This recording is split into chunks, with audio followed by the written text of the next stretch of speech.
Good evening and welcome to another Lore Link live stream. Today we're going to go through some Dune Adventures in the Imperium from Modifius. We kind of kickstarted a little bit of this a few weeks ago. I was running, just kind of introducing the RPG. I'm a huge Dune fan, have been for a long time, and so I've been doing a lot of different types of Dune content on the stream over the last year or so, as it turns out, but I'm really looking forward to getting back in and playing around with this adventure. Um, hey, X, Tony, thanks for being here this evening. Um, do keep an active chat so that we can all have a great time together. So let me have just a second to share my screen with you. All right, up. 1 second. Looks like I lost the chat box. Um, 1 second.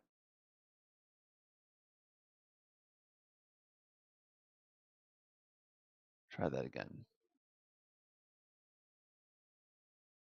There we go. I picked the wrong thing. Sorry about that. Now we have a chat going live. Of course, I had everything exactly ready to go at the beginning of the stream, everything on schedule, everything went well. So of course I had to screw up the screen share. Yeah. There always has to be a technical issue right at the start of every stream. Now that we've got that out of the way, we can get started. That should be a lot of fun. Me, a Dune fan X? Never. Can't imagine. All right, so last time where we left this, I had come through and created a template for player characters. We can hit this in view mode. And so what this allowed us to do is stub out one of the characters for the adventures with the different drives and skills and details. So this is our Mentat archetype. So this will make it a lot easier. Now that I've got that template, it'll make it a lot easier to come through and create other players. Let me share my full screen here. We have the full PDF of Adventures of the Imperium. And if I scroll all the way to the bottom of this, this is where we have these characters. So I've got Sharafel the Mentat here, and that's where I got the details there. Now I could keep going with this, but I think it's more interesting to kind of get into the adventure part of it. So that's what I'm going to do. Um, went over some of the adventure last time, so I'm going to focus on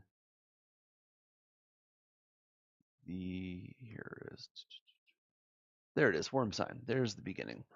So we're going to start out here. The following should only be read by the game master. So this is your warning. If you are not the game master and you're planning to play in this game, please be forewarned that there's going to be some secrets shared here as we go through and do some of the planning. Definitely, as always, recommend reading through any adventure before running the game. It's one of the reasons I go ahead and do the prep work in advance when I'm running games. Players will each begin the game with 1 point of determination, and the game master begins with 2 points of threat. For each PC present, momentum starts at 0. So if I remember correctly, we actually have that set here.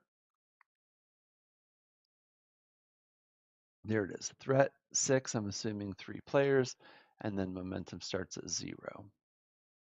Cool. And so we've got the custom field set up for that so that we can track it. So we've got some scenes. We're going to do things in scenes. And so this is a great opportunity to actually show off one of the recent modifications to LoreLink. I'm going to come in here and I can edit my categories now. So instead of events, I'm going to have scene and scenes. This will be shared to players. I save it and immediately scenes shows up right here. Boom. Now I can do a list of scenes. Just that simple, but allows you to customize your nav bar and change the way things are showing up for you.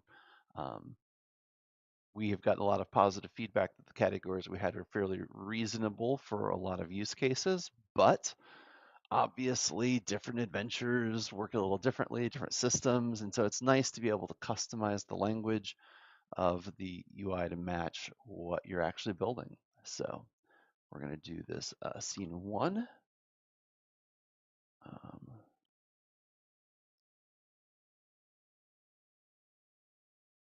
Let's go ahead and type that out. That's what I was afraid of. You gotta love PDFs for that. So over the shield wall, go ahead and save that, and nope, nope, nope. Chrome, please stop.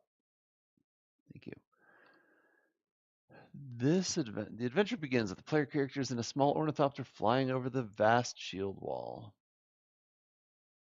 It's quite cramped, just enough room for the group, but the journey should not take long. So I'm going to put that in here. If you're following the adventure Desert Fall, player character. Oh, where's is Desert Fall in here? I don't know if. No, it's not in here. Okay. The player character are all members of House Atreides. If you're using the house creation system from Dune Core Rulebook, they can be from their own house. Okay. Then we're going to have this read aloud section. So the way I do that typically is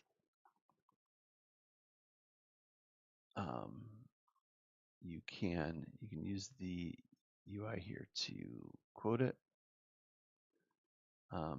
All that really means is adding the angle bracket, but you've got to get rid of hard white space. There we go. Boom.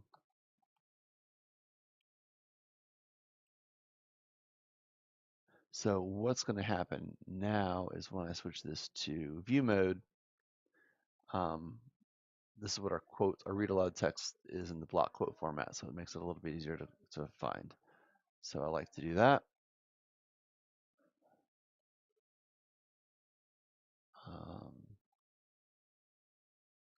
Finish copying this down.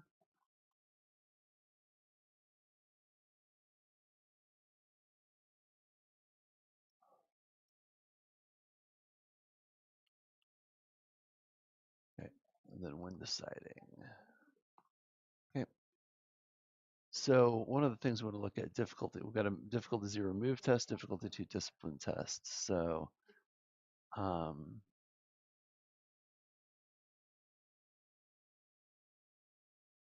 I'm actually going to bold the whole thing, the difficulty and the move, or and the skill. There we go.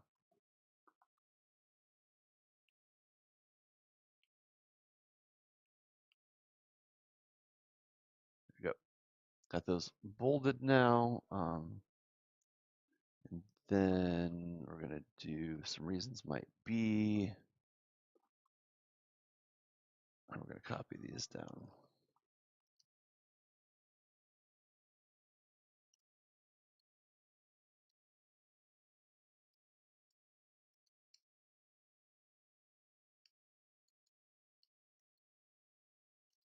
Okay, do our bulleted list of reasons.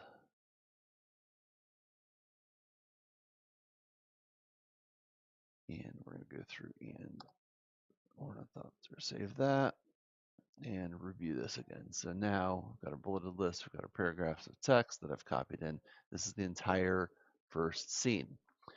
So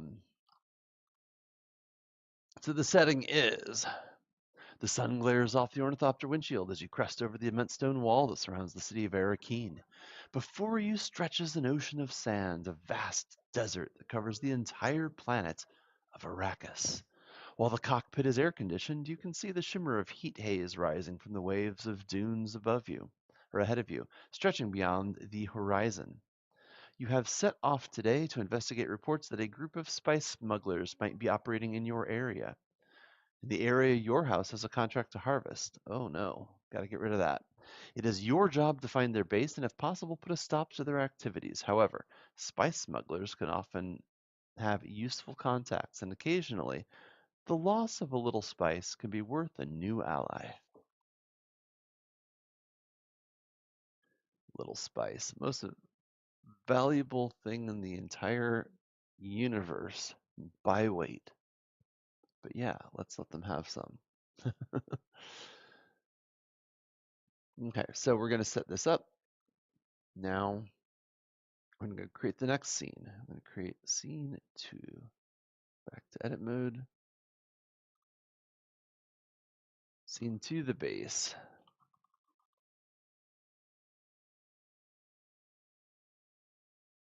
Actually coming back in here, let me come in here to the base, coming back to the PDF. One little thing here. Players should decide which of them is piloting the ornithopter. That character should make a difficult piloting move. To generate momentum. Spot the base is a discipline test. When deciding on a drive, you should take a moment to decide the drive you're following and proceed with the mission as a whole. So this is going to set up for the entire mission. If you're unsure what to use, they should generally default to this one for the rest of the adventure.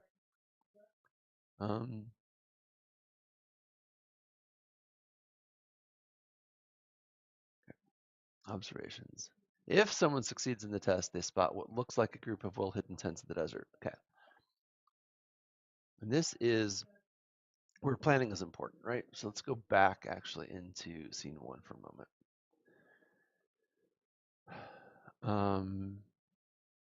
We're going to connect to scene 2.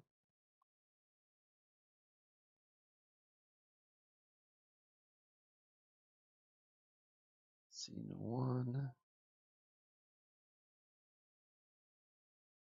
Okay. Scene 1 to scene 2. So scene 1 is leads into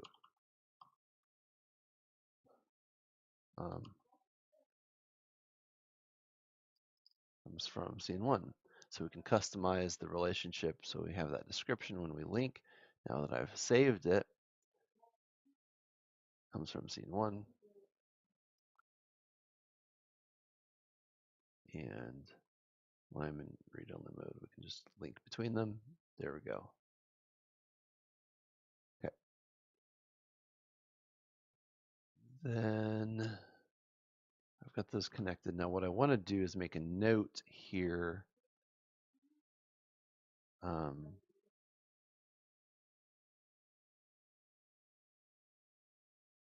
Here.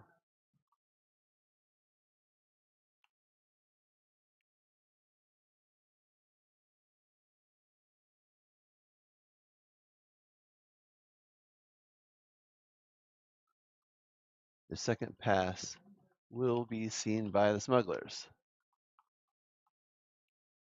So making a note, I'm highlighting those, bolding and italicizing those to make sure they're not missed when I come back through here next time. I always assume I'm going to run this, and that's why I'm doing the setup. So going into scene 2, it's pretty straightforward to copy the entire scene all at once. And of course, PDFs being PDFs.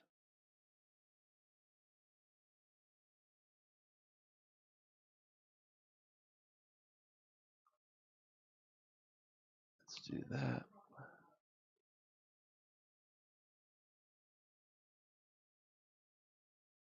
And then well landing the ornithopter. Oop. And then unfortunately, oop. And then the players there. Okay. So we're going to see a difficulty to move. We've got that. So let's make sure to bold that. Okay. Then difficult 3 understand.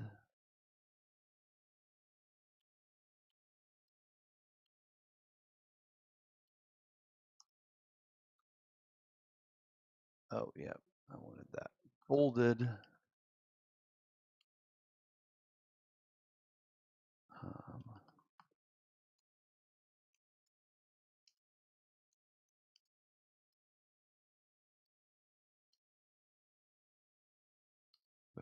okay. Then coming up here, we've got I've got a move roll to land the ornithopter gently. Okay, let's start from the beginning. The smuggler base is situated in a small rock outcropping, barely large enough to rise above the desert sands. Little more than a hidden cave. A few small tents on top.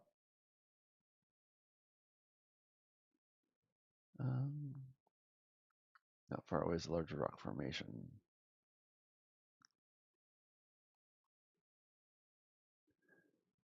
It is up to the players how they approach the base. It is almost impossible to hide their approach with the ornithopter. If you approach on foot from a ways away, you risk attracting a worm. If you land on the crowded rock outcropping and crush a few tents, you may attract a worm anyway. Landing gently is very difficult. If they succeed, they land gently enough to not catch attention of a worm, but they won't know that until a worm does or does not appear. So yeah, basically, landing an ornithopter poorly is a little bit like a thumper. Yes. So even after the test, you not be told if it was a success. So that's fun. So we're going to italicize that.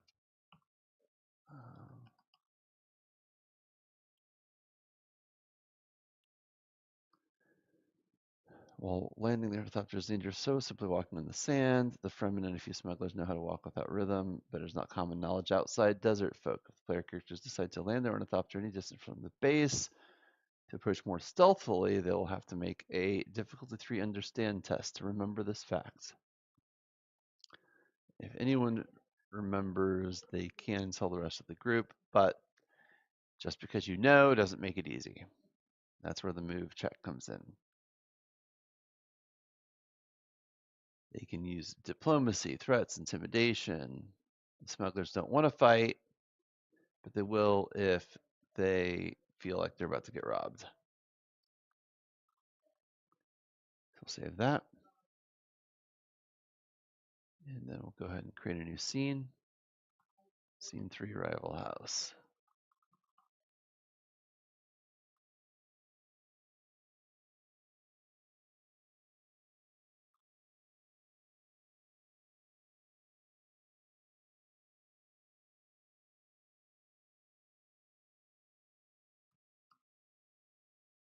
Okay, there we go. The Harkonnen rival house. The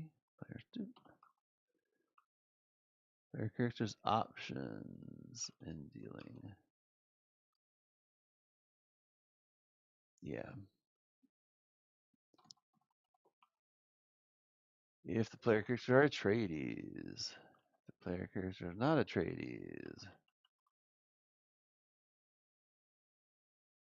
Several different options. They may just want to attack.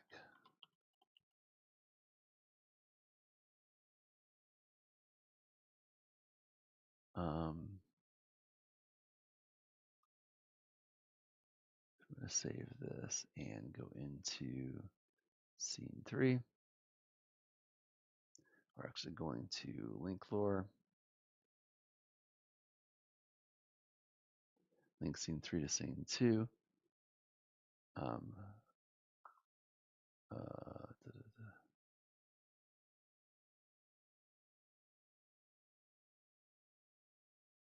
Scene 1 comes from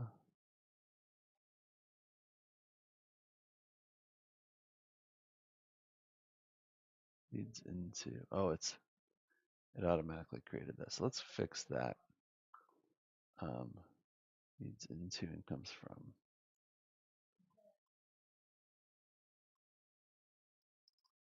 Okay, because we're going in sequential order. We'll update that. We're back to scene 3. So I could actually get rid of the word 3, or the word scene in these now that I've called them scenes. But okay, so now we have a soldier's heart on an arrival house, spy smugglers. So these are minor supporting characters.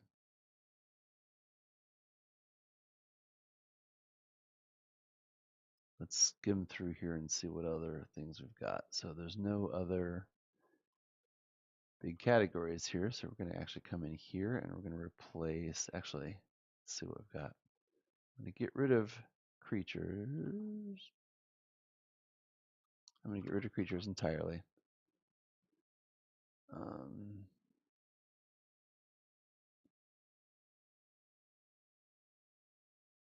Delete creatures, and then we're going to edit villain.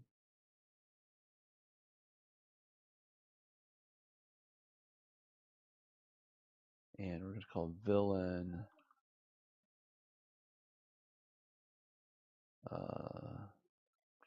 really don't want to call it supporting characters, but faction.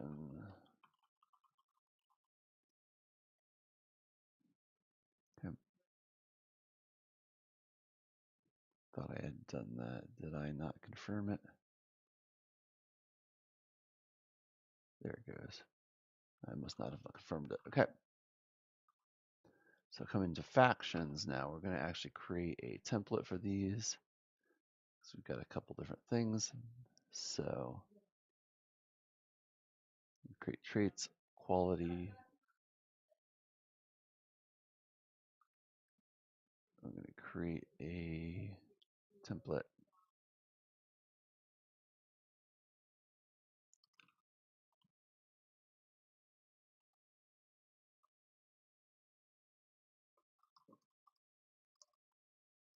Yep. Create this as minor supporting characters. I'm going to save this and then come in here and we're going to add custom fields. So traits.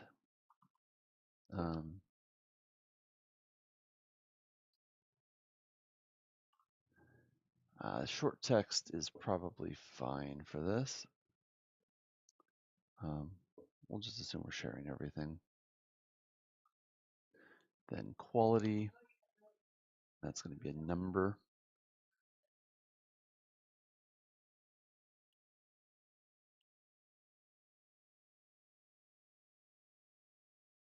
Okay, and then we're going to do a table, skill and focuses. So we're going to step out a table here in the description. So we're going to put that in, and it's going to be skill and focuses. And once I've got this in place, all I have to do is fill this out for the two different factions. So we're going to have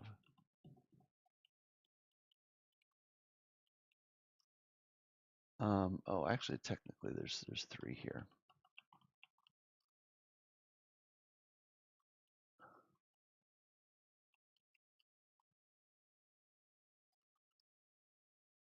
Skill, the skill number, and then the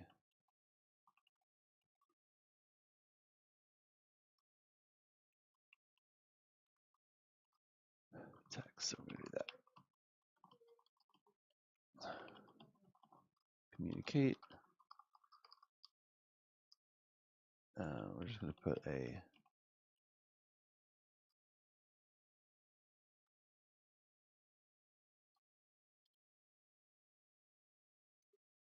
stub out some numbers. Leave those blank, and then this actually is put a big old bunch of text, white space, just to make that easier. There we go. Discipline. Move. and understand. Okay. And we'll save this template and we can come back into factions. I'll create a faction. Let's lock that in. We're going to call this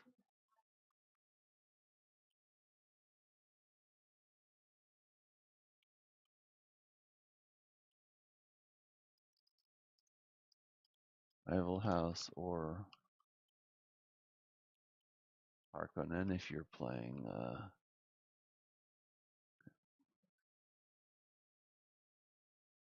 the Atreides, then give these details in here.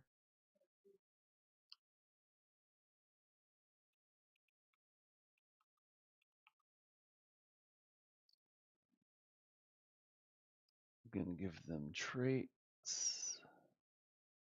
Oh yeah, let's save this. And then we're going to give them traits. Boom. And then quality 5.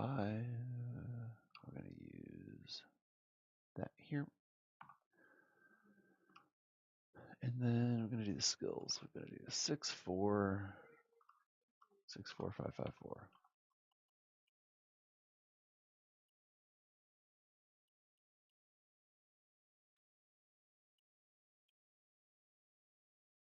And then these are their focuses for battle. Cool. Looks good. That gets them in. We'll save those and let's go back into our factions. Okay, that looks good. Let's look at them in view mode. Boom. Cool. Then we'll go ahead and create our next faction. This is the hierarchy view, which is the default view. We also have a list view. Kind of depends on your preference. This allows you to quickly filter, but you can make things hierarchical. So for example, you could as a faction have House Harkonnen, and then inside of that entry, you could have the soldiers, right? So you can have everything related to each other in that hierarchical fashion, which makes it a little bit easier to find things, but also a little bit easier to understand the relationship between things. So we'll go ahead and create another faction. I'm going to go ahead and link this one as well. And we're going to call this Spice Smugglers.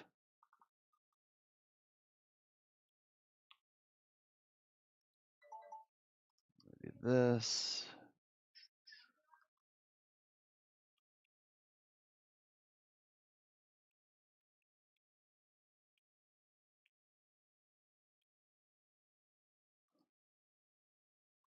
Go. And this is going to be 45465.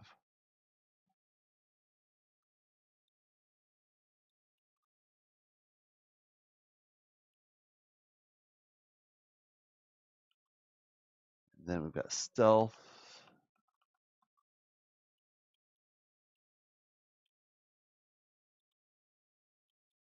Smuggling. Okay. Quality is going to be 6. I'm going to save this. Come in and set quality 6. And we're going to traits our smugglers. Okay. So now I have both of these factions added in here.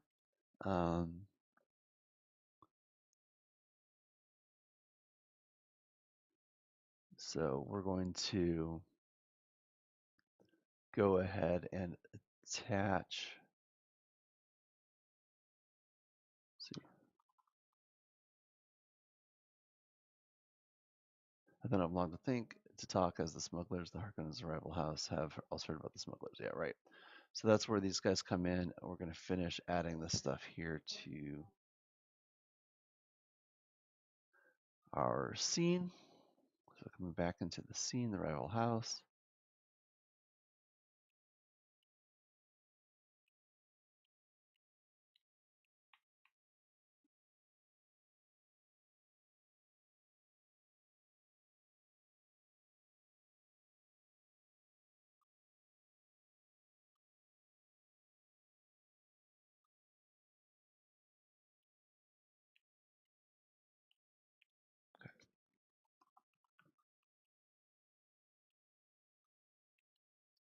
Okay, so we actually have a named character here.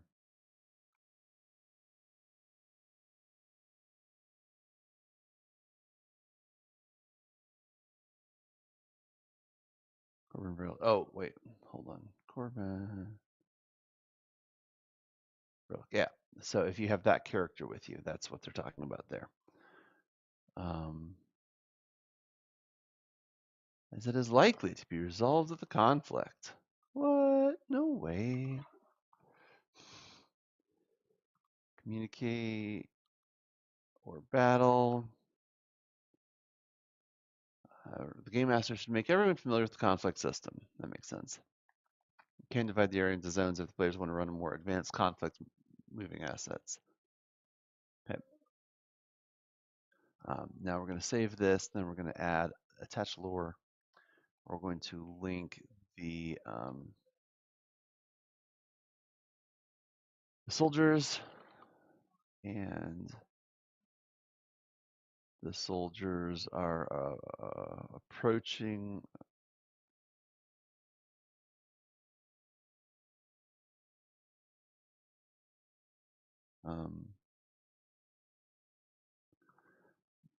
I'll just, you know what, it's related to, it's fine, good enough for now. I don't have a specific need for anything special, but I also want the smugglers here. They can, there we go. Boom, got those. So now that I've done all this, let's come back to the very beginning of the scenes.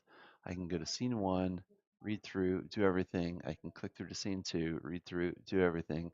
I can go through to scene 3, click here, go through, look through all the stuff. And then I have right here, right, the two factions. I can control click here and open those up in 2 different tabs in the browser, right? So that's cool. And I have the information that I need for those factions right here. In order to run those. So everything now is nice and connected and self-contained and identified. So it's really easy to move around from place to place in here. I like this format a lot better than scrolling around inside of a PDF. PDF is maybe my least favorite format ever for running adventures, but it's a super convenient way to disseminate books. So it's still gets top billing there. All right, scene 4. So we'll go ahead and create our 4th scene. Scene 3, basically you show up and you're immediately, there's another rival house. You've got to figure out how you're going to handle the situation. There's a number of different options, and you're probably going to end with conflict, one way or the other. Back into edit mode, and we're going to call this for Wormsign. And because it's bugging me, I'm going to go ahead and save that.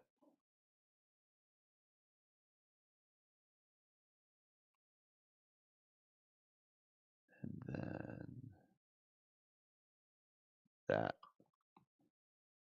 Remove that so that now I come into Wormsign and it says, hey, scene 4 Wormsign. All right. Unfortunately, all of the activity from the conflict has indeed called a great sandworm to the area.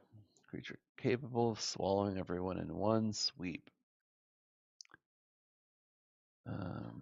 Exactly when the worm arrives depends on when the game master thinks it is dramatically appropriate. And that's the fun thing about this game, right? Like you as the GM you get to leverage some of these things for dramatic effect to add tension at the right moment, etc. I love having that kind of power over the story and the tension so that when the tension is already high, you don't need to hurt the players, but when players are feeling in control or overconfident, you can kind of introduce new challenges as the moment demands. So I like that level of flexibility as a GM.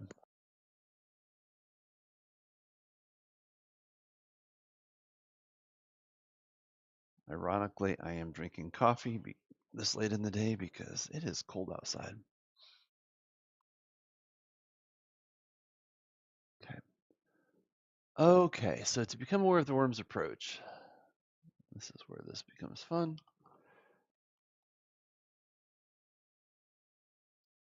Unless, okay, so there's going to be a discipline test or a battle test if they're in the middle of the fight. If no one is especially paying attention to the possibility of what worm difficulty is 2. Any momentum gained can be spent to help them escape. All right. Unless the situation calls for use of another drive, they should use the default mission drive. That tracks. I like the way that they've written this in a way that is actually very helpful to the. Oh, Tony. Okay, you have my attention. Anyway, uh, that they're really presenting this in a way that is a great reminder to the GM. Hey, here's the things you're going to need to do. Here's the things you're going to need to prep and look up. So a lot of the prep for this is really going to be reviewing the rules, right? But they're telling you specifically which rules you need to look at. So we can actually flag that here in a minute. I think might be helpful. Since I don't run this, I've never actually run this. I need those kinds of reminders. But for now, let's finish getting this content in here.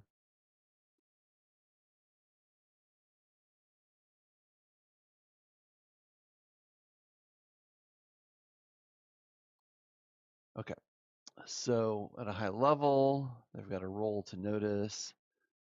They have a few options in which directions to run. If they fail to gain any successes, the first they notice is when one of the smugglers or soldiers screams Wormsign, at which point everybody begins running for shelter. So they're not going to be totally screwed, but they're not going to have the opportunity to act in advance. They have a few options on which direction to run, only one of which is a good idea. Nice. They try to walk with that rhythm as they escape, they can do so, but unless they're the only people going in that direction, it won't make any difference.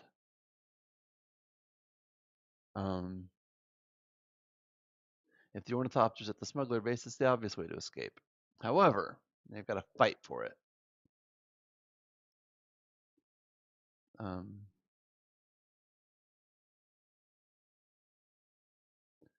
If somehow the player's ornithopter is still in one piece, they can make a run for that. It's possible no one else knows where it is. Unfortunately, that's the direction the worm is coming from. They're so screwed. Smuggler's base is a small cave. Very obvious. However, it isn't very large, and a fight will break out for space in the same way as over the ornithopter. No one wants to share. It is not strong enough to offer any protection. The sandworm will smash into it and collapse the whole cave. Good to know. These things are big. Large enough set of rocks, a short runaway. Yep. To make a run for the rocks. So there we go.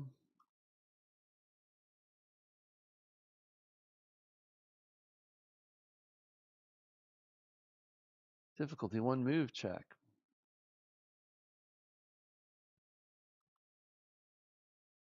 An extended test with the requirement of 6 to reach the safety of the rocks. Players can roll 3 times to get the successes they need. Each player character needs to collect their own points for the requirement. But those who meet the requirement early can assist others, helping them to safety. It may also help to save any non-player characters, smuggler or soldier. A spend of 1 momentum will save a non-player character. Anyone who does not meet the requirement doesn't get consumed by the worm, but they don't need to know that. They do reach the safety of the rock in time, but gain the complication exhausted and get to watch several non-player characters struggle to reach safety but fail. They might also lose an asset in their hurry to escape if the game master feels things have gone too easy for them. I found a typo. Okay.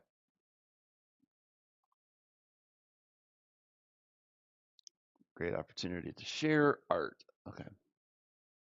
And finally, we got scene 5.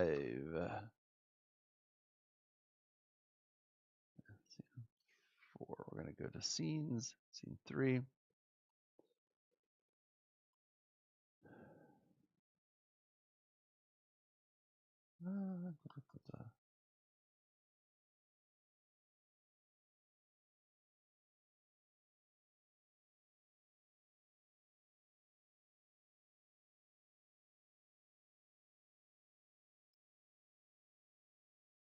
Okay, go to there. Perfect. And then we're going to create a new scene. We're going to do scene 5, the desert people.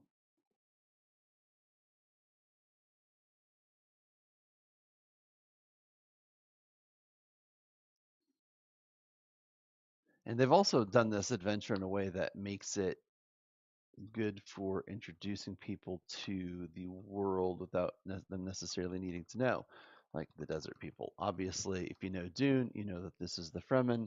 You kind of saw this coming a mile away. But if you're new to Dune, right, this is an opportunity to get immersed in the lore in an in-game kind of way, which I always appreciate. Please give me opportunities to learn the lore of your game in character. And I feel the same way about video games, quite frankly. That's my preference. I'm one of those nerds that will actually read the books that I find in video game RPGs, for example.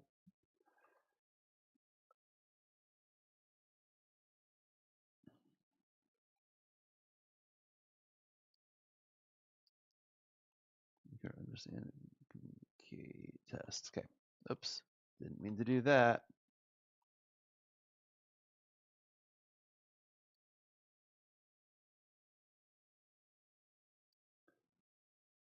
Doop. Okay, test. Let's go ahead and save this. Let's go ahead and it auto-connected the lore because I was on one lore and click create from there. So I can edit this and say what it leads into.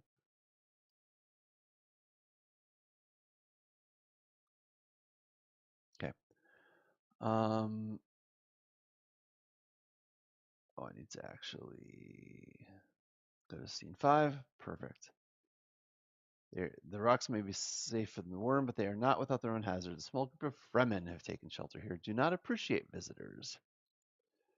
They've been watching from a distance and considered planting a thumper to let Shai-Hulud judge the off-worlders, but this is not a siege. If it were, the Fremen would simply kill the intruders to maintain the secrecy of the place. However, these Fremen will kill any Harkonnens they see, swiftly and efficiently like shadows.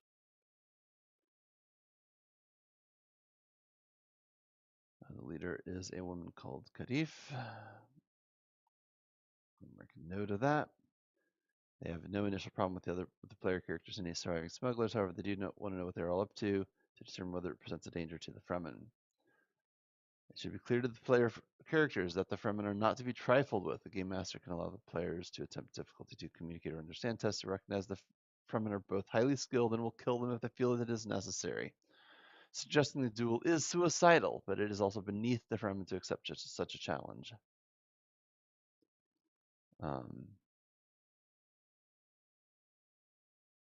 Roleplay the encounter with Kadif's group.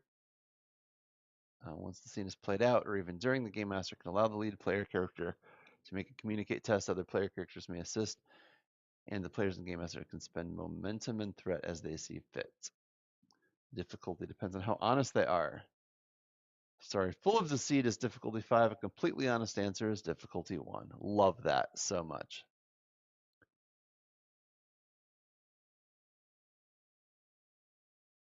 This can be modified by how respectful the player characters have been.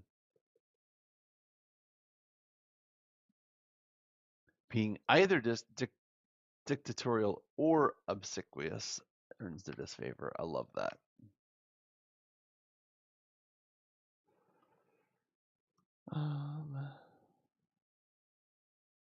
Why do you have a big vocabulary? It's simple. I read TTRPGs, and TTRPG writers love to show off their vocabulary, and I'm here for it.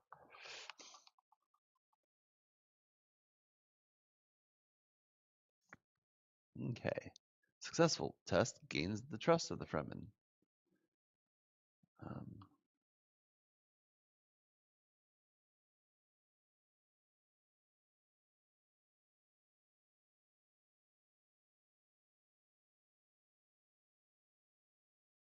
Never tell the player characters their presence is not welcome in the desert. So there's a couple different ways you can do this actually, and so I've done this really dumbly as text.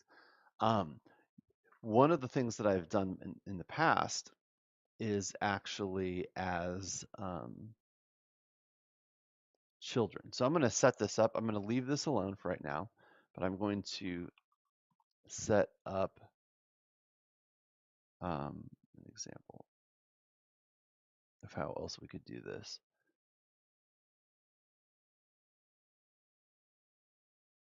This is a communicate test. So this is communicate success.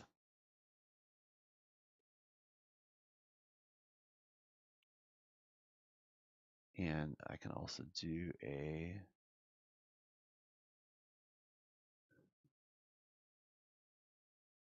communicate failure. And so in this case, I'm going to switch to view mode really quickly. I can come through, I can read through all the things, I can set up the story, and instead of having the results here, I can go to the children, and then based on whether the communicate test is a success or a failure, right, I can click through to what happens next and then go from there. It's up to you. I wanted to show that option. I kind of like that approach of breaking things down further. Sometimes if I'm in a hurry when I'm doing my planning, it's a little bit more time consuming to set that up and I might not do it.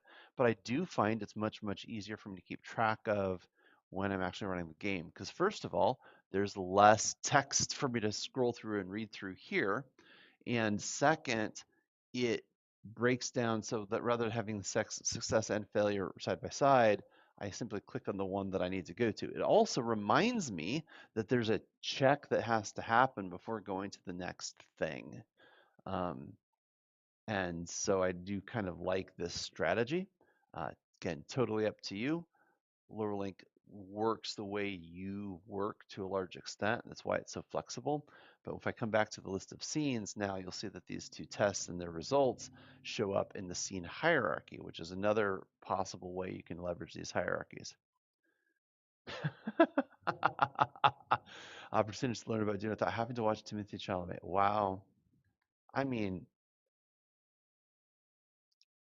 he's all right. Just don't watch him on a talk show when he's not acting. Uh, okay. They then advantage to leave the player characters to find their own way out of the desert. Um, from an escort or not. Okay. Good times. So then the scene 6 epilogue. So we're going to do that.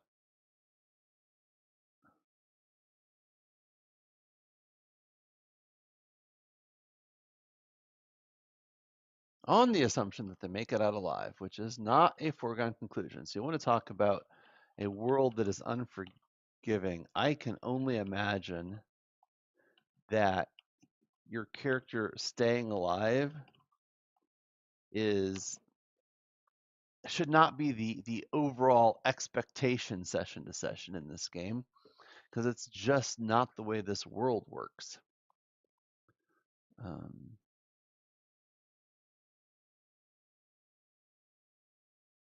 Save that to here.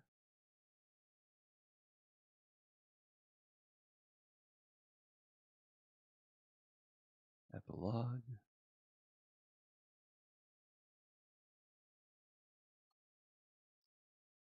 Okay. Now those are linked together. On the assumption the players make it out, they need to explain to the house what happened. Maybe any surviving smugglers pledge themselves to the player character's house. And this gets them assets. The actions of the rival house show they are pushing into territory. If they dealt well with the Fremen, their next interaction might be an opportunity to make allies. If it wasn't all swallowed by the worm, the smugglers had a decent sized hoard of spice. Perhaps mount a mission to recover it.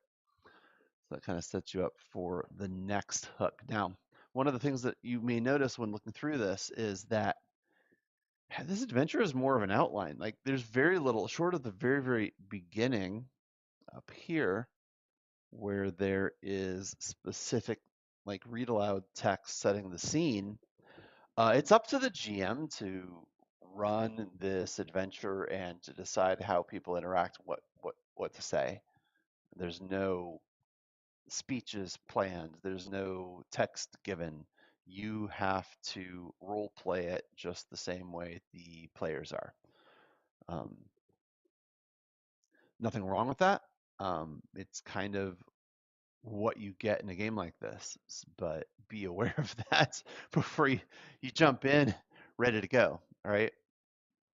Um, so I think that leaves us in pretty good shape. We've got just a few minutes left, so I'm going to go ahead and toss another character in here. We'll go ahead and create a new player character. We'll use the template. And the mentat's already been created, so I will Talia Carell.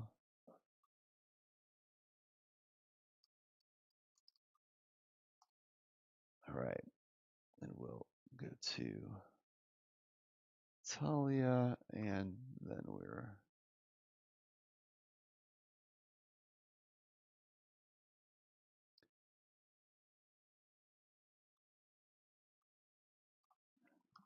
give a little description,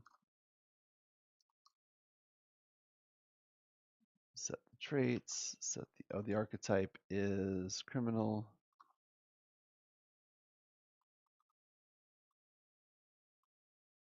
I'm gonna go ahead and set the ambition to run the underworld on Arrakis. That is a heck of an ambition. Holy cow.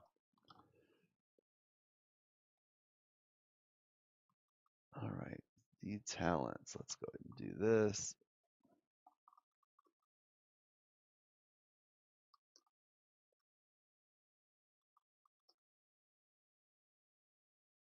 Okay. Couple talents. We've got some starting assets.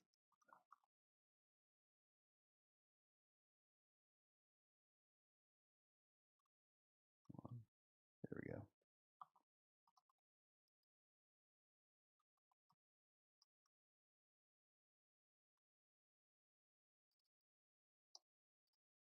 All right, save that.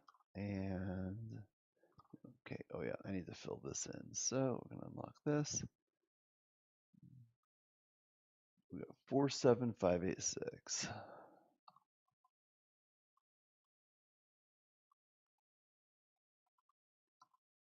And the faith. Get that cursor out of my way. I can always rely on myself.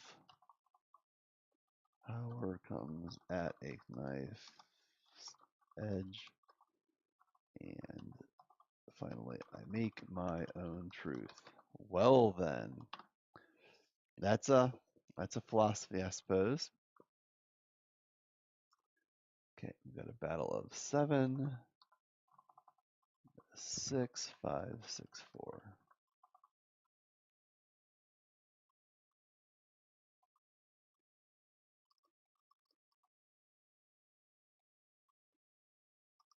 A stealth, we got an intimidation. Oh, and dirty fighting. I love this character already. Definitely fits in on Arrakis. All right, so we're going to switch to view mode. We've got Talia Corral, description, got the drives and skills, got the traits and starting assets. Elimination starts at 1. And coming into our players, we're going to look at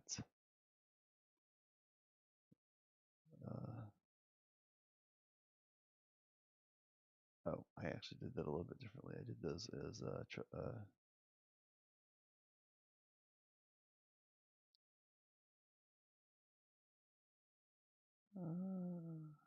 there, triple, yep. So I will bend just a minute. So come in here. I agree. Let's make that a H3.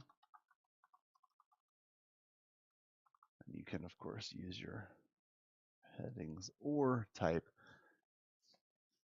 Everything's marked down, which makes it really easy to copy and paste with your formatting. Um, cool. So we've got another player in here. So come back to the top level of the campaign, of course. We've got our campaign icon and title, which I copied out of the book. Basic description of the adventure. We've been able to create our custom fields of threat and momentum so we can track those down. Um, we've got a template for creating the player characters, and we've got a couple player characters in here. And then mostly this is run by scenes. So I'm not going to get rid of items and locations and transportation because I feel like those could come into play. Like transportation in Dune is full of worms and ornithopters and potentially lots of different things.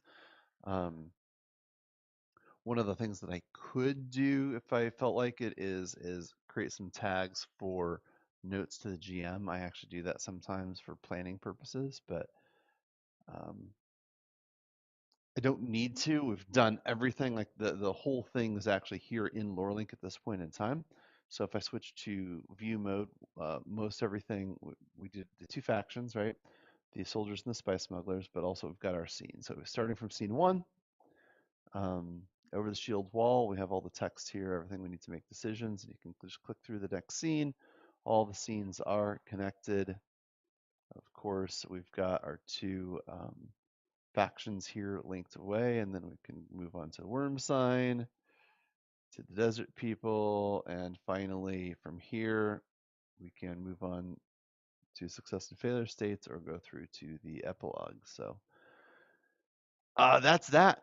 Um, so thank you for hanging out with me tonight. We have successfully completed the planning for the Wormsign starter adventure from Dune Adventures in the Imperium from Modiphius. As a fan of Dune, I would love to kind of run this and play this at some point in time. That'd be a lot of fun. Hopefully, you found this interesting introduction into the game, but also into how we do session planning using LoreLink and some of the new features we've got, including the ability to customize your campaign categories to work the way that makes sense for your specific adventure. So I was really happy to be able to show you all of this. So do check back. We stream every single week, so keep an eye on Blue Sky for the latest information. Come back here to either Twitch or YouTube next week for our next follow-up stream. And we have been having a lot of guests on the stream, and that does not stop throughout the month of April and May. So we're going to have more guests and show off more creators and more really cool RPGs so that you can know what's going on, know what kind of options are out there for playing games, and maybe learn about things you haven't ever played before. So thank you for joining us. Please do go to lurelink.com, check us out, consider getting yourself a trial account or paying for one of our premium tiers, and invite your friends. You can invite players into your campaigns, and this is just an easier way to manage your campaigns, to actually run games at the table as a game master. So thanks for being with me tonight. Take care, and we'll catch you next time.